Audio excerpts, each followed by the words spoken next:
உங்கள்கிட்ட எத்தனை தடவை சொல்லியிருக்கேன் என் வழியில் வராதுன்னு. போலீஸ்கிட்ட போய் சட்டம் பேசினீரியா?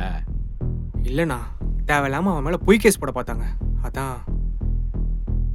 தபார், அவன் போடல, நான் தான் போட வச்சேன்.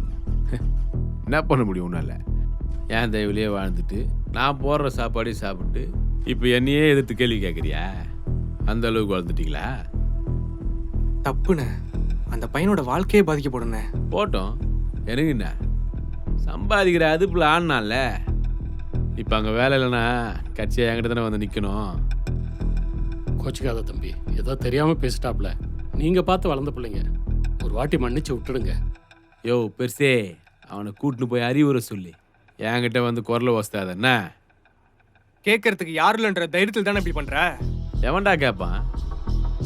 காலில் குப்பை தண்டை தானே அவனை தொத்திட்டு போனானுங்க. உன்னை தவிர வேற எவனும் பார்க்கலன்னு நினைக்கிறியா? யாரும் வந்து என்னை கேட்க மாட்டானுங்க. இதுக்கு பின்னாடி யார் இருக்காங்கன்னு எல்லாருக்கும் நல்லா தெரியும். புரிஞ்சுதா? அதையும் மீறி கேட்டா என்னண்ணா பண்ணுவ?